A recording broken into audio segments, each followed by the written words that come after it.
Penampilan Ilya Topuria dalam acara podcast Joe Rogan Experience.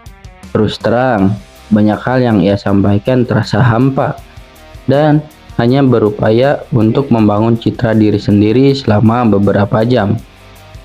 Sejujurnya, saya seharusnya menduga bahwa Ilya hanya akan melakukan aura farming dan menyampaikan banyak hal yang tidak substansial. Namun, ada poin penting yang saya peroleh, yaitu kesediaannya melakukan apapun demi pertarungan melawan Islam Makhachev tanpa melalui pertarungan melawan penantang lainnya. Ini merupakan hal yang signifikan karena menurut pandangan saya, Ilya adalah pertarungan yang sangat agresif dan hebat dengan gaya bertarung yang luar biasa. Ia adalah salah satu petarung paling menghibur dalam olahraga ini. Dia memahami aspek bisnis dalam pekerjaannya, di mana seorang petarung juga merupakan bagian dari sebuah organisasi.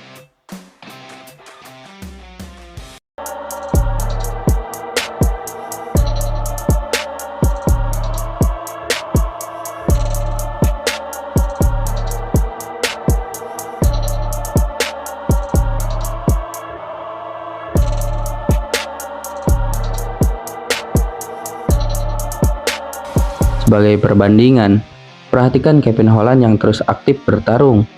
Dia baru saja mendapatkan potensi pertarungan dengan Vincent setelah sebelumnya melawan Gunnar Nelson beberapa minggu lalu.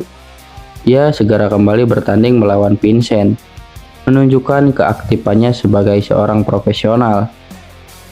Saya melihat Ilya belum mencapai tingkat yang sama dengan Kevin dalam hal menjadi seorang yang aktif. Akan tetapi, Ilya sangat mahir dalam mempromosikan dan menjual dirinya layaknya seorang Conor McGregor waktu itu. Namun, saya ingin menyampaikan bahwa saya berpendapat ini akan menjadi bumerang bagi Ilya dan kerugian besar dalam karirnya.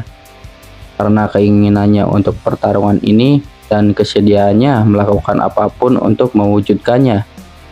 Dari sudut pandang saya menyukai keberadaan seorang petarung di organisasi ini yang bersedia melakukan apapun, bahkan menunggu tanpa kepastian, hanya untuk melawan Islam Makhachev. Meskipun banyak menjagokan Ilya untuk memenangkan pertarungan ini, pertarungan ini memiliki probabilitas. Saya pribadi memilih Makhachev dengan kemenangan submission. Namun, saya ingin menekankan bahwa kita mungkin tidak akan pernah menyaksikan pertarungan ini. Saya menyadari ini terdengar aneh karena Ilya telah berupaya keras agar pertarungan ini terlaksana. Tapi, pertarungan ulang antara Arman Tsarukyan dan Charles Oliveira patut ditunggu. Meskipun Arman mundur dan mungkin saat ini tidak pantas mendapatkan kesempatan gelar, ia adalah penantang nomor 1 setelah mengalahkan Oliveira. Saya merasakan bahwa seluruh tim Islam sangat menentang pertarungan melawan Ilya, dan saya memahami alasannya. Pada akhirnya, meskipun akan kita bahas lebih lanjut, Ilya belum mengalahkan penantang utama seperti Arman, Charles maupun Gaethje. Kemenangannya atas Max Holloway meskipun di kelas bulu tetap merupakan kemenangan yang signifikan, karena ia menghentikan Holloway untuk pertama kalinya dalam karirnya, dan Holloway saat itu secara resmi telah naik ke kelas ringan. Jadi, Ilya merasa kemenangannya atas Max Holloway menempatkannya di atas posisi Holloway. Apakah ia benar-benar perlu mengalahkan pertarung lain? Pertarungan melawan Charles Oliveira akan menarik, tapi saya lebih melihat Charles melawan Paddy Pimblett. Saya melihat potensi pertarungan Arman melawan Oliveira karena jika UFC benar-benar ingin Arman bertarung untuk sabuk juara, pertarungan itu seharusnya sudah dijadwalkan ulang. Faktanya, saya tidak berpikir UFC menginginkannya lagi karena telah memberikan kesempatan kepada Arman dan ia melewatkannya. Apa yang akan mereka lakukan dengan Arman jika ia tidak melawan Islam selanjutnya? Lalu, apa yang terjadi dengan Charles? Pertarungan melawan Pimblett mungkin akan terjadi. Bagaimana dengan Mateusz Gamrot atau Dan Hooker? Pertarungan antara Dustin Poirier dan Max Holloway sudah terjadwal di BMF. banyak petarung kelas ringan yang sudah memiliki jadwal. Saya tahu bahwa Khabib Nurmagomedov baru saja mengunggah sesuatu di Instagram story-nya, tetapi saya tidak mengerti maksudnya. Mungkin saya terlalu memikirkan hal dan ini hanya mengunggah sesuatu untuk bersenang-senang. Namun, saya melihat unggahan ini dan bertanya-tanya apakah ia sedang menyindir atau mengirim pesan kepada Ilya.